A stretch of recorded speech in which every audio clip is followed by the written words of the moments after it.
You're an amazing person, Ellie. I couldn't ask for a more incredible daughter. Are you actually trying to parent me right now? Who would want me to be a part of their life? The 2022 drama The Whale follows a housebound, morbidly obese teacher. He realizes death is imminent, so he tries to reconcile with his estranged daughter.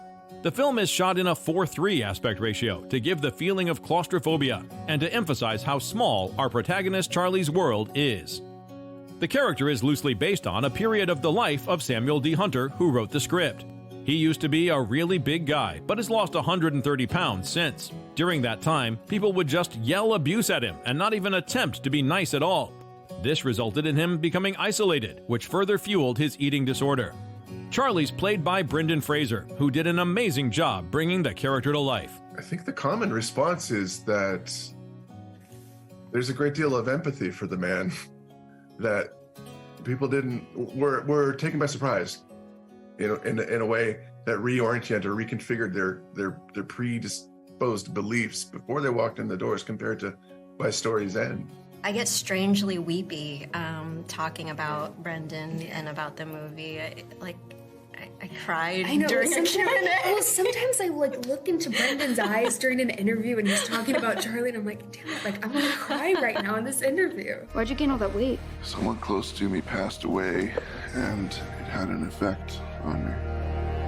This truly was the role of a lifetime for Brendan Fraser. He was once a hunky actor known for his roles in comedies and action films. Think of George of the Jungle and the Mummy trilogy. However, due to personal struggles, he had all but given up on acting.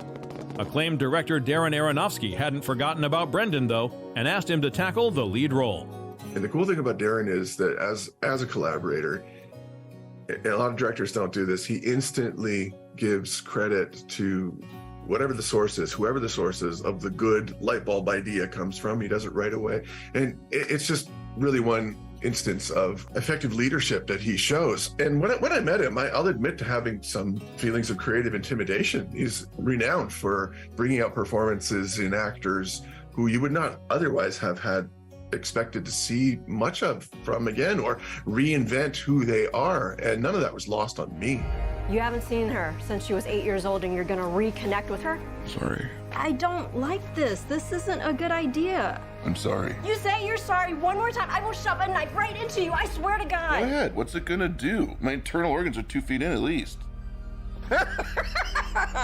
Fraser would eventually win a Best Actor Oscar for this role, marking one of the greatest Hollywood comebacks of all time. Needless to say, he got emotional at the award show. I feel a bit light in the head. This is actually kind of heavy. One arm might be longer than the other by the end of the evening. I guess it means that I'm gonna have to find a job.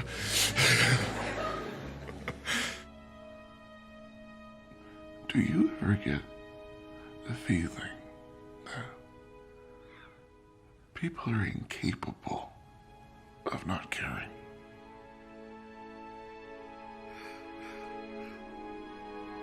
People are amazing. The Whale is essentially a theater play set in one house. It's safe to say that the entire project is carried by the stellar acting performances. Besides Brendan, Hong Chow also earned an Oscar nomination, although she didn't win. But really everyone in it's very good. Sadie Sink deserves a lot of credit too. She thought she'd blown her audition for Aronofsky, but ended up scoring the role anyway. I thought I did a really bad job. We had this table read that we did a year before we started filming, and he had just asked me to do it. And I went, and Brendan was there, and we read the script. And then afterwards, I think Darren came up and just shook my hand, and that was it. And I was like, great, well, I'll never see anybody here again. Just die already. Enough. I met Darren over FaceTime, and I had just given birth, so I was holding my baby and we're feeding her at my bosom, and he was on FaceTime, and he was like, do what you need to do, it's totally cool. so I think that was what set the tone for our relationship. Do you still want to hear about Christ's message of love? No, he does not. All in all, we can only say that The Whale is a must-watch. It's a heavy drama, no pun intended, but a great one indeed. I need to know that I have done one thing right with my life.